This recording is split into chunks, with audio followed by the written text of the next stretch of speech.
Après les diplômés, le programme du volontariat ouvre ses portes à une autre catégorie de jeunes, les déscolarisés. Ils auront à valoriser leurs différentes potentialités. Et le lancement officiel de cette nouvelle phase du programme volontariat a eu lieu ce matin à Lomé. Et puis l'heure de la réforme a sonné dans le secteur de la santé. Une réforme qui transite par une autre gestion des centres de santé publics. C'est l'approche contractuelle à découvrir tout de suite dans ce journal.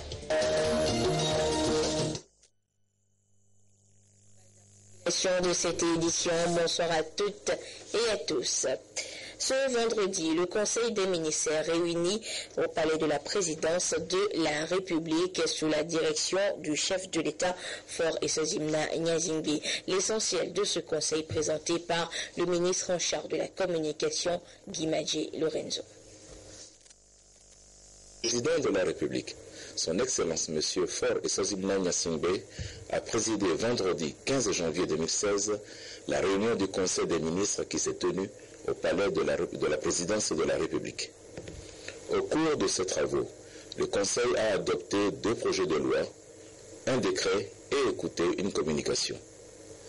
Le premier projet de loi adopté par le Conseil porte loi de règlement du budget de l'État gestion 2014. L'objectif de cette loi de règlement est de rendre compte de l'exécution de la loi de finances 2014 en montrant comment l'État finançait son activité et le contexte dans lequel les crédits alloués ont été utilisés. Ce projet de loi de règlement établit pour 2014 un résultat global déficitaire de 20,664 milliards de francs CFA qui est inscrit au compte de découvert permanent du Trésor.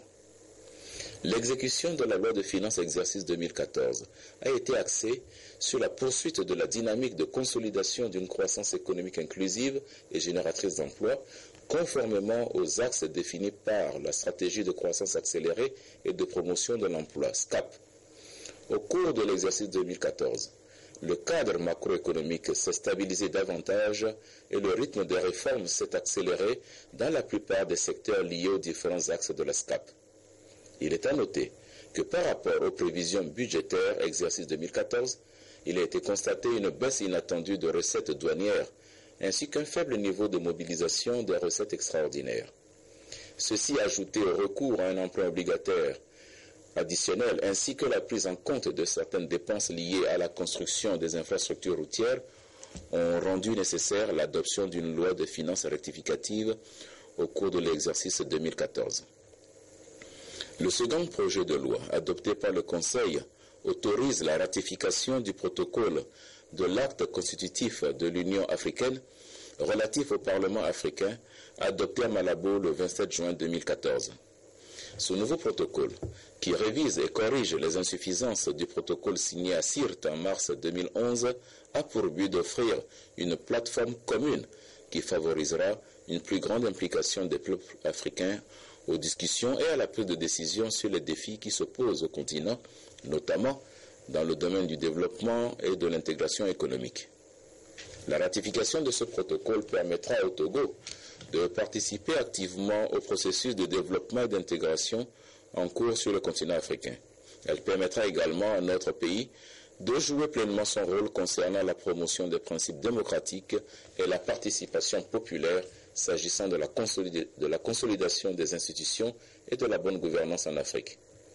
La ratification conduira en outre notre Parlement à renforcer sa coopération avec le Parlement panafricain, notamment à travers des forums consultatifs sur des questions d'intérêt commun. Le décret adopté par le Conseil fixe les attributions du ministre des Mines et de l'Énergie et porte organisation du dit ministère. Ce décret restructure et réorganise le ministère autour de ces 3 principales missions que sont la recherche géologique, l'exploration, contrôle et développement minier, ainsi que la recherche et le développement énergétique. Il renforce la cohérence dans la coordination des interventions du ministère et prend en compte les conclusions de l'audit stratégique et organisationnel réalisé dans le dit ministère en décembre 2013 dans le cadre du programme de réforme et de modernisation de l'administration publique initié par le gouvernement. Le Conseil a enfin suivi une communication relative à l'attribution du passeport diplomatique. Cette communication a mis en exergue L'inadéquation entre le décret de 1991 définissant les conditions d'accès au passeport diplomatique et les réalités du nouveau paysage institutionnel national issu de la Constitution d'octobre 1992 qui prévoit la mise en place de nouvelles institutions dans le cadre de la 4e République. 3 principales innovations sont à signaler. Il s'agit de l'intégration des dignitaires des confessions religieuses à la liste des détenteurs du passeport diplomatique, l'annulation systématique du passeport diplomatique dès que prennent fin les fonctions ayant donné droit à son octroi ou pour des raisons d'État, et l'adoption de sanctions contre les tentatives de contrefaçon. Cette démarche vise à repréciser les personnes bénéficiaires, les conditions dans lesquelles le passeport diplomatique est délivré, ainsi que son utilisation, afin d'éviter les mauvais usages qu'il était donné de constater. Fait à Lomé, le 15 janvier 2016, le Conseil des ministres. Je vous le disais en titre, l'approche contractuelle, c'est la nouvelle vision de gestion des structures des hôpitaux du Togo. Elle a été élaborée par les responsables du ministère de la Santé afin d'améliorer la qualité de la prestation des médecins dans les différents centres de santé. Et c'est le centre hospitalier universitaire Sylvanus Olympio de Lomé qui a été choisi pour la phase pilote. Les explications avec Augustin Kossi et Ramdan Bassina.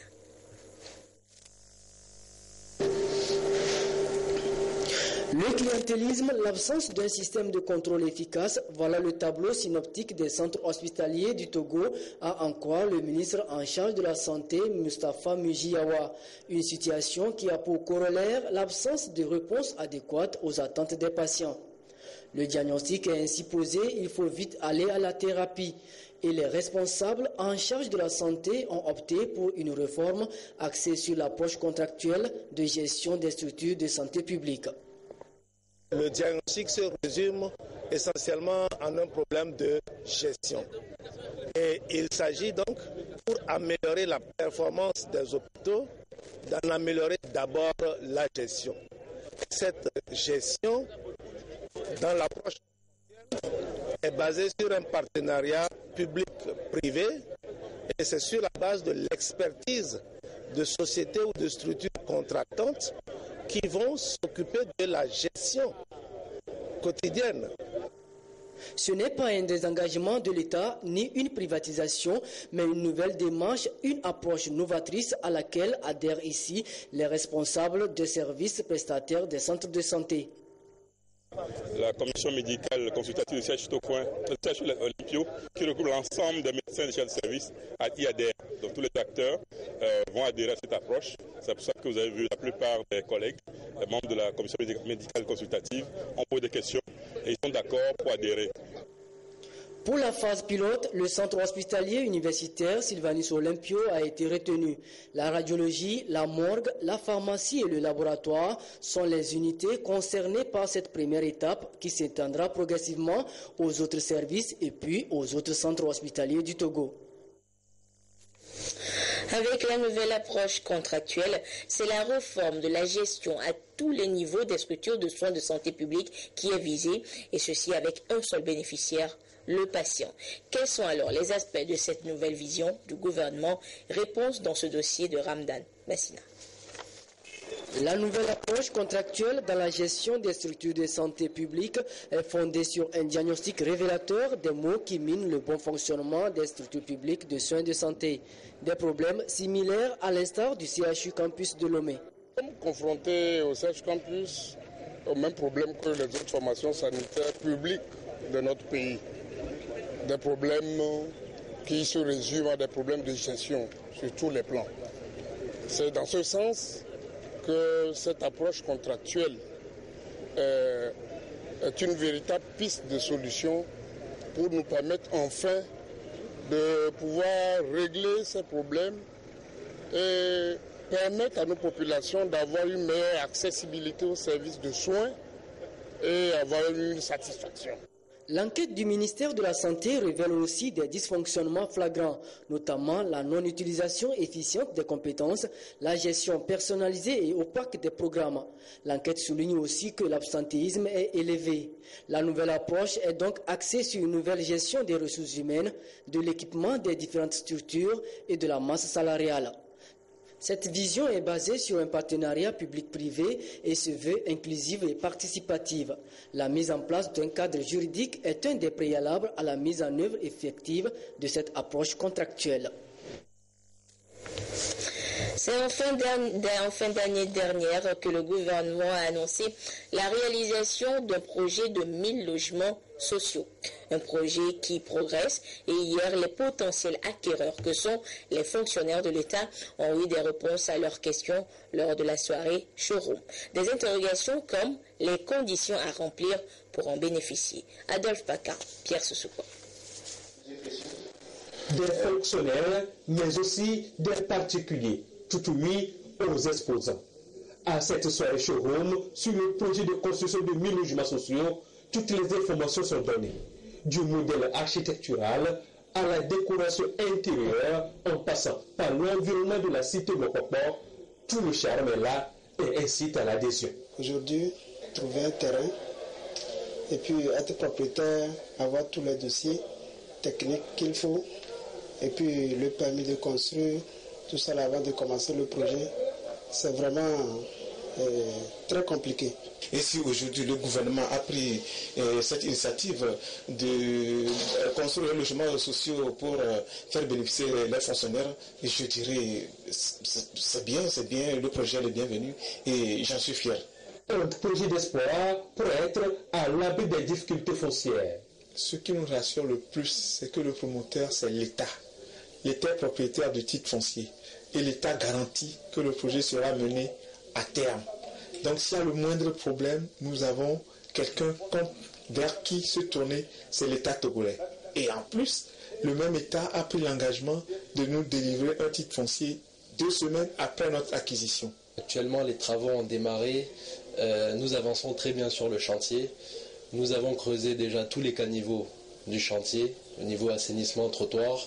Et je peux vous dire aussi que les 4 villas témoins sont en cours de réalisation et seront prêtes à la mi-février. Tous les fonctionnaires de l'État catégorie A et B sont les premiers bénéficiaires de cette première phase du projet. Mais encore faut-il qu'ils soient en de bons termes avec leur banque. Le banquier étudie le dossier d'abord en recevant évidemment, en s'assurant que l'acquéreur est un fonctionnaire, c'est-à-dire un agent de l'État. Et la banque déterminera la capacité du fonctionnaire tout en payant les remboursements mensuels pour qu'il puisse disposer des revenus pour sa survie jusqu'à la fin du remboursement. C'est un projet innovant, un programme exceptionnel du chef de l'État pour permettre aux fonctionnaires d'avoir accès à la propriété et à un habitat décent. Nous voulons résoudre le problème de la pauvreté, réduire la pauvreté des Togolais en passant également par l'octroi ou la facilitation d'accès à la propriété et au logement. Le chantier actuellement en cours sur le site du lycée technique d'Adjidogomé devra s'achever dans 24 mois pour offrir des villas de 10 à 21 millions de francs CFA payables sur une durée de 15 à 20 ans. L'ONG Femmes Action pour un développement intégral FADI met en œuvre de son côté un nouveau projet à Bassar. Il s'agit de celui d'aménagement durable des flancs de la montagne Barba-Bassar contre les éboulements. Et les premiers coups de pioche de ce projet ont été donnés jeudi dernier. La correspondance depuis Bassar de Nestor Mouzon. Le quartier Bikoundjib est le bénéficiaire direct du Padoum, projet d'aménagement durable des flancs de la montagne Barba-Bassar contre les éboulements. Il est à mettre au registre du PGICT, projet de gestion intégrée des catastrophes et des terres.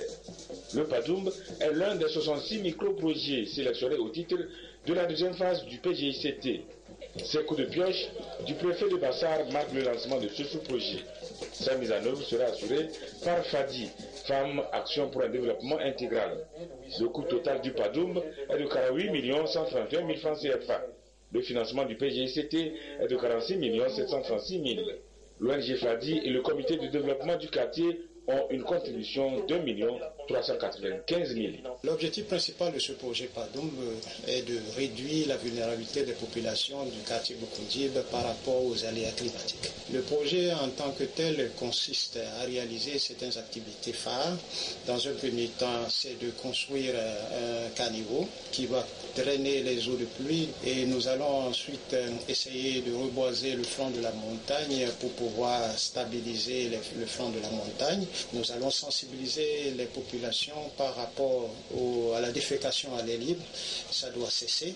Les gens ont l'habitude de verser les ordures ménagères sur le flanc de la montagne. Si ça continue, la construction du caniveau sera inutile. Donc il faut nécessairement que les riverains cessent de jeter ces ordures ménagères sur le flanc de la montagne. Après avoir rappelé à l'assistance les pertes en vies humaines et les dégâts matériels importants causés par les éboulements à partir de la montagne Barba-Bassar en 1953 et en 1964, le préfet de Bassar, le colonel Jean-Faré Bonfo, a demandé aux jeunes, aux femmes et au comité de développement du quartier Bikoundjib à se mobiliser pour la réussite du projet PADOUM. L'autre actualité de ce soir, c'est l'arbitrage du domaine du droit et dans l'espace OHADA. En première ligne, magistrats, avocats, décideurs politiques et autres acteurs de la justice. Ils planchent depuis hier sur le règlement des contentieux selon les normes et tests de l'OHADA. Les précisions avec Dédé Koussaou et Antoinette Romao. On va voir. L'acte uniforme de l'OHADA sur l'arbitrage énonce diverses prérogatives du juge étatique dans la procédure arbitrale. Ce magistrat joue un rôle fondamental dans le bon déroulement de la procédure arbitrale. De la requête initiale, de la demande d'arbitrage, jusqu'à la décision que rend l'arbitre, qui s'appelle techniquement sentence arbitrale. Le juge étatique n'a pas vocation à intervenir, voyez. Mais pourtant, notamment lorsqu'on est dans le cas de l'arbitrage ad hoc, il y a des situations dans lesquelles si le juge étatique n'intervient pas, le processus arbitral est bloqué. Il faut que l'on sache quel est le rôle de chacun. On connaît le rôle de l'arbitre. Maintenant, le juge doit intervenir dans le processus. Il faut que son intervention soit bien ciblée pour ne pas perturber le déroulement de la procédure, mais plutôt pour aider ce processus à aller jusqu'à son terme normal. À ce jour, il apparaît que tous les États de l'OHADA n'ont pas adopté les tests permettant de déterminer les juges d'appui et de contrôle comme le prescrit l'acte uniforme de l'organisation relatif au droit de l'arbitrage. Le présent colloque a donc pour objectif de rappeler l'importance de la coopération du juge et inciter les États à adopter les tests nationaux. L'OHADA a demandé aux États de prendre des dispositions complémentaires pour, en fait, rendre la procédure arbitrale OHADA plus efficace. Notamment, essayer de trouver le juge dans l'arsenal juridique togolais, par exemple, ou celui des pays OHADA, qui sera chargé d'intervenir lorsqu'il y a un problème. Aujourd'hui, ce juge n'est pas clairement identifié. Il fallait pour nous poser ce problème-là en public, et de sorte que ça devienne un débat, pour qu'on voit comment est-ce qu'on peut trouver ou identifier du moins dans notre arsenal le juge qui peut et doit intervenir. Les professionnels du droit vont donc s'atteler à rationaliser l'application de l'arbitrage dans l'espace OHADA. De ce fait, chacun à son niveau de compétence, juge étatique, juge d'appui, juge de contrôle, connaîtra ses attributions pour mieux exercer la mission qui lui est assignée. Cette rencontre internationale a été initiée par le Mercurial Info, une revue togolaise de droit des affaires et de l'arbitrage en partenariat avec l'Association pour la promotion de l'arbitrage en Afrique. Autre actualité, face à la volatilité du prix du cacao sur les marchés internationaux, les petits producteurs de cacao togolais s'interrogent et le gouvernement togolais, avec la collaboration de l'Organisation internationale du cacao, a initié un projet de formation en matière de gestion de risque du prix. Objectif, donner les outils nécessaires à ces cacaoculteurs afin de mieux comprendre les mécanismes sur les marchés et jouir du fruit de leur labeur. Les précisions avec Ramdan Bassina. Les cultures de rente et particulièrement le cacao jouent un rôle très important dans la politique de relance de l'économie nationale. Au niveau de la sous-région, le cacao assure 70% de l'offre mondiale. Mais depuis la libéralisation du secteur cacaoyer, les petits producteurs subissent de plein fouet les conséquences liées à la fluctuation des prix sur les marchés internationaux. Les producteurs togolais ne sont pas épargnés. À un moment donné, on nous dit qu'il y a baisse de prix. Et nous sommes dans l'impasse. À un moment donné, plus tard, on dit qu'il y a augmentation de prix. Donc, disons en sorte qu'aujourd'hui, les prix volatiles. Et hormis tout ça, là, le changement climatique aussi joue. Les pluies ne tombent pas régulièrement à leur temps. Face à cette situation du risque de prix, les petits producteurs de cacao, les groupements et les associations de cacaoculteurs réfléchissent ensemble sur des mécanismes pouvant leur permettre de jouir du fruit de leur labeur. Le projet de renforcement des capacités dans le management du risque du prix qui voit le jour va permettre à ces producteurs de s'informer sur les mécanismes des marchés internationaux et améliorer ainsi leurs revenus. L'objectif de l'atelier que nous avons aujourd'hui, c'est de leur expliquer comment fonctionne le marché international, comment fonctionne la bourse de Londres, comment fonctionne la bourse de New York, et de leur donner des outils pour mieux résister à la volatilité des cours sur le marché international. Cette rencontre est initiée par le gouvernement togolais qui entend faire de cette filière un axe majeur dans le processus de développement économique et social du pays. L'objectif de la politique agricole de notre pays est de moderniser l'agriculture en veillant à sa durabilité économique, sociale et environnementale, entre autres, et de dégager un surplus de production pour soutenir et développer l'industrie agroalimentaire et contribuer sensiblement à l'amélioration des conditions de vie des ruraux. La politique de développement de l'agriculture du cacao intègre cet objectif. Face à ces problématiques, le gouvernement entend soutenir toute action comme celle en cours de ce lancement en vue de contribuer à lever les contraintes majeures et promouvoir le développement durable du secteur du cacao dans notre pays. Le projet est exécuté dans 4 pays d'Afrique occidentale, notamment le Cameroun, le Nigeria, la Sierra Leone et le Togo. Plusieurs partenaires soutiennent cette initiative, à savoir l'Agence française de développement, le Comité de coordination pour les filières café-cacao, TWIN et l'Organisation internationale du cacao. Direction le ministère de la Planification et du Développement dont le personnel était en formation cette semaine. L'objectif de la rencontre était d'apporter des solutions aux préoccupations recueillies dans divers secteurs en vue de valider le rapport sur les indicateurs des objectifs de développement durable ODD. Emmanuel Adjaclo, Esther Laclé. Adopté à l'issue de la 110e session des Nations Unies à New York en septembre 2015, le programme de développement à l'horizon 2030 intègre les objectifs de développement durable. Le Togo, à l'instar des autres pays, est appelé à se doter d'un programme national de développement à l'horizon 2030. C'est dans ce sens que le Togo a lancé le processus de définition des indicateurs ODD spécifiques au Togo. Ces indicateurs serviront de base à l'élaboration de la nouvelle stratégie nationale de développement de la statistique et permettront de suivre et d'évaluer les programmes et projets de développement. À cette rencontre, les différents acteurs tentent de faire une analyse comparative des indicateurs des stratégies existantes et ceci afin d'apporter des contributions nécessaires. Aujourd'hui, nous avons 512 indicateurs qui ont été définis par tous les secteurs confondus. Et donc c'est pour valider ces indicateurs qui ont été retenus par tous les secteurs que cet atelier a lieu ce matin, pour recueillir la préoccupation des uns des autres et améliorer donc ce rapport. Ce rapport marque une fois encore l'engagement du Togo dans sa démarche en tant que pays pilote dans l'intégration des objectifs de développement durable dans la planification nationale. Et ce résultat va également permettre au Togo d'être en phase avec la mise en œuvre du cadre mondial des indicateurs qui seront adoptés lors de la 47e session de la Commission statistique des Nations Unies en mars 2016.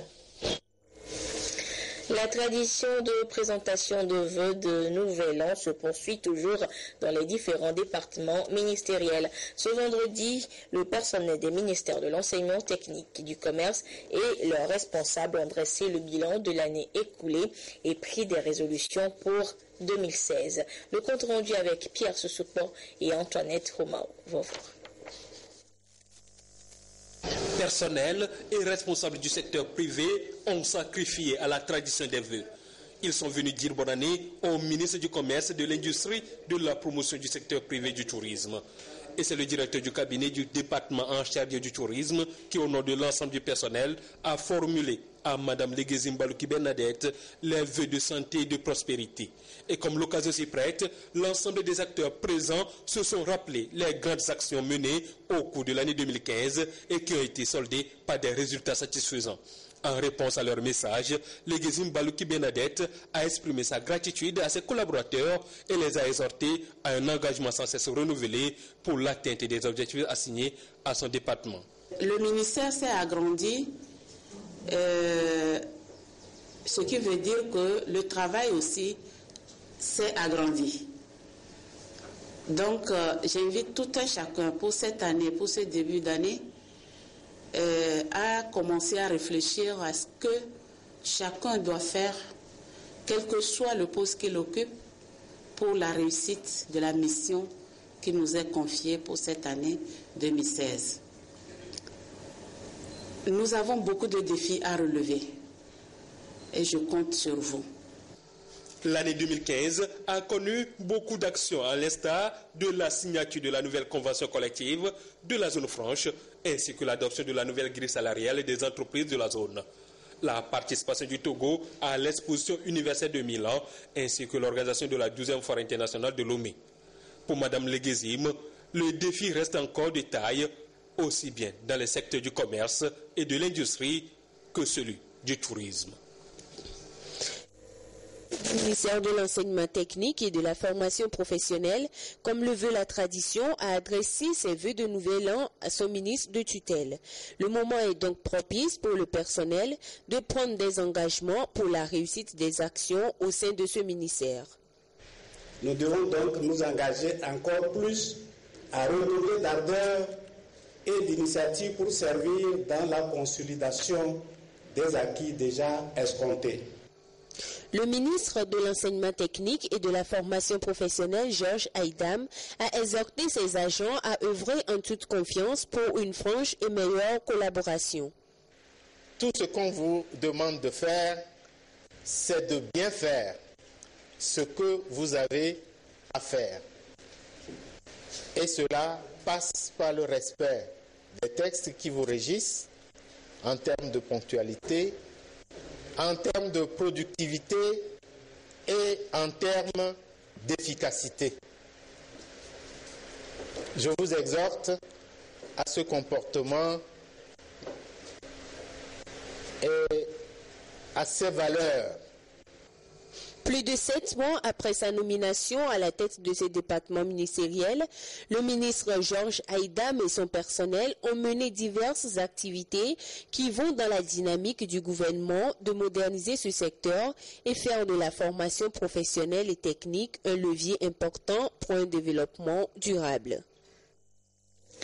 Le volontariat a fait et continue de faire ses preuves dans notre pays. Le département en charge de sa promotion l'élargit cette fois à d'autres couches socio-professionnelles, les déscolarisés. Le projet volontariat constitue donc un créneau pertinent pour valoriser le potentiel des jeunes Togolais. Et pour cette première phase, plus de 1000 volontaires déscolarisés ont été mobilisés. Nous reviendrons tout à l'heure sur le lancement officiel de cette phase dans le courant de cette édition. Et notez que toujours dans le souci d'œuvrer à l'insertion socio-professionnelle et économique des jeunes par la création des opportunités d'emploi, le FAEJ, Fonds d'appui aux initiatives économiques des jeunes, à travers le gouvernement, ne cesse d'apporter son soutien à ces jeunes. C'est le cas de Vénio Yao à Vognon, un jeune entrepreneur qui a réussi à mettre sur pied son entreprise de fabrication des produits de toilette. Son portrait avec Eric Dianikwa et Medina Bacha Salami. Vezip Group, Le jardin d'affaires, un atelier de fabrication des produits cosmétiques et savons du jeune entrepreneur Vénio Yao Avognon. Un rêve devenu une réalité en 2014 grâce au fonds d'appui aux initiatives économiques des jeunes FAEJ.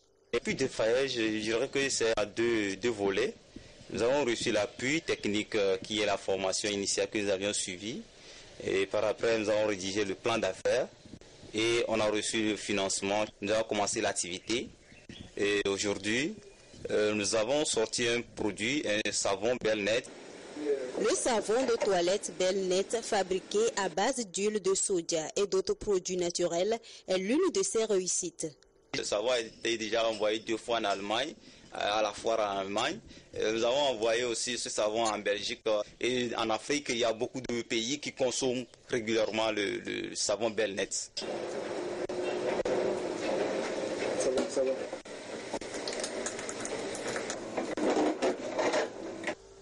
Malgré les difficultés de premières heures dans son local entrepreneurial, Vénio Yao Avognon reste déterminé dans les objectifs qu'il s'était fixés.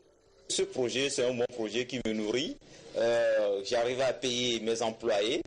D'ailleurs, c'est ce qui fait leur fierté de continuer à travailler avec moi. Je remercie sincèrement le gouvernement, le ministère du Développement à la base et principalement FAEJ.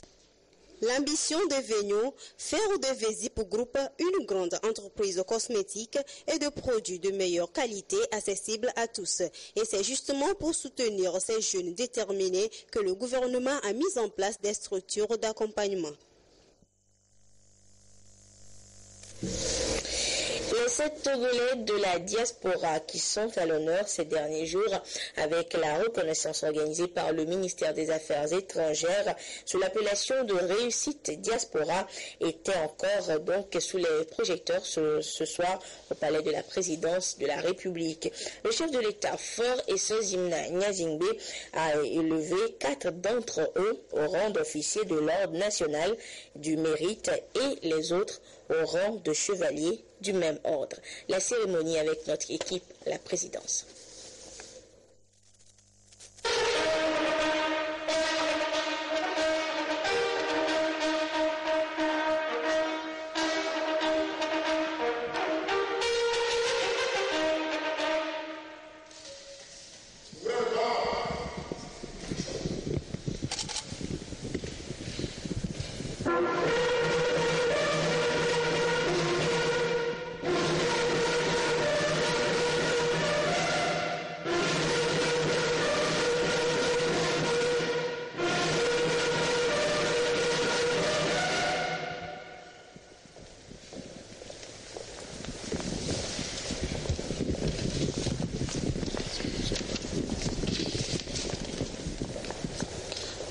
Professeur Kodjo Agbosu, en vertu des pouvoirs qui nous sont conférés, nous vous faisons officier de l'Ordre national du mérite.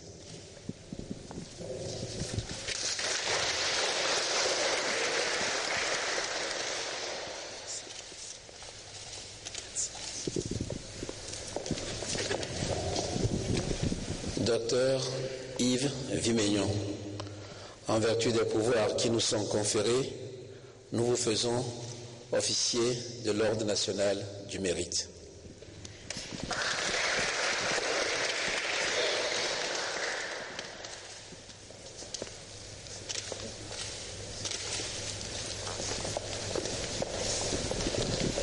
Monsieur Claude Grunitzky, en vertu des pouvoirs qui nous sont conférés, nous vous faisons officier de l'Ordre national du mérite.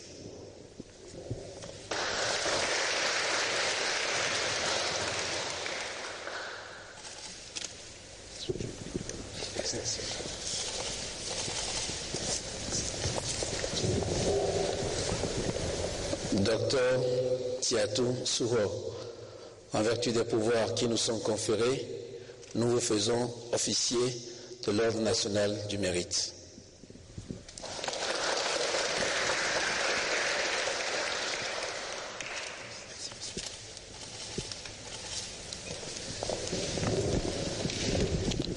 Monsieur Benjamin Agboli, en vertu des pouvoirs qui nous sont conférés, nous vous faisons chevalier de l'Ordre national du mérite.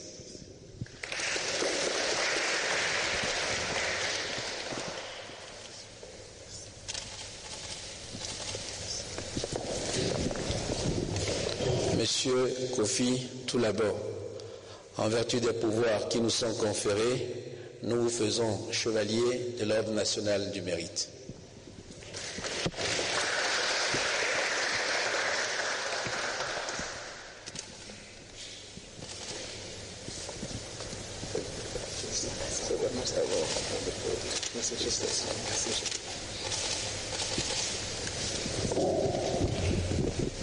Madame Mablé Aboudan, en vertu des pouvoirs qui nous sont conférés, nous vous faisons chevalier de l'Ordre national du mérite.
Vous découvrirez dans nos prochaines éditions les impressions de certains de ces lauréats après cette cérémonie de décoration à la présidence de la République.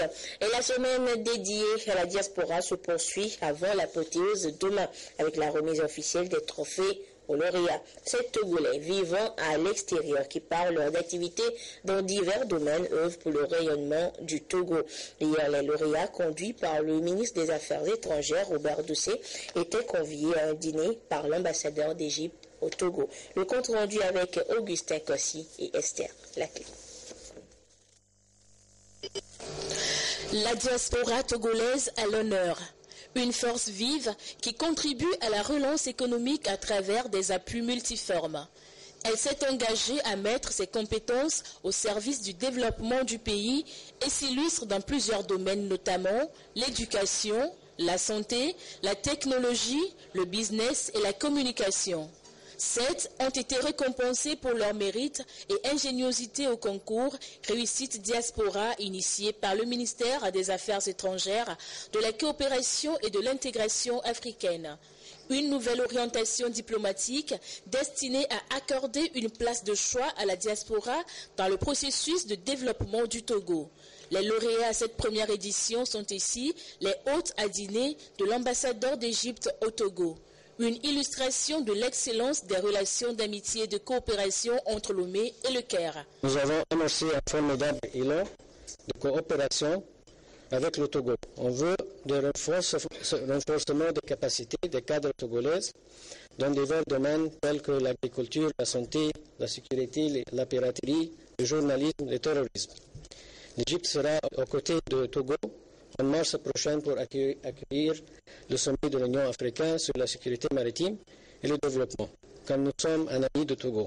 Cette occasion très importante pour nous d'échanger sur les acquis de la coopération internationale, mais aussi sonder les voies et moyens pour que chacun se sente chez soi et où qu'il se trouve puisse réaliser ses potentialités et les mettre au besoin, au service de sa famille, de sa patrie, de son pays et de la communauté humaine. La coopération entre le Togo et l'Égypte se concrétise également dans bien d'autres domaines à travers des accords et partenariats. L'organisation de cette soirée témoigne de la volonté de l'Égypte à rester fidèle à cette amitié vieille de plus de 50 ans. La Direction générale de la compagnie énergie électrique du Togo, CET, informe son aimable clientèle que suite aux incidents techniques survenus ce vendredi 15 janvier 2016 à 7h53 sur l'un des transformateurs électriques de son fournisseur, la communauté électrique du Bénin, CEB, la fourniture du courant électrique connaît des perturbations à Lomé, Thiévié, Kévé et leurs environs. Les équipes techniques de la CET, en collaboration avec la CEB, sont à pied d'œuvre pour un retour à la normale dans les meilleurs délais. À cet effet, la CET recommande que les appareils soient débranchés et ne soient remis en service qu'après le retour de l'électricité. La Direction générale de la CET présente ses excuses aux clients des villes et localités concernées par ce désagrément et les remercie pour leur compréhension. Et c'est sur ce communiqué que se referme cette édition. Merci à vous qui l'avez suivi un peu partout grâce à la télévision togolaise, notamment du côté de Passoadé dans la région centrale. Au revoir.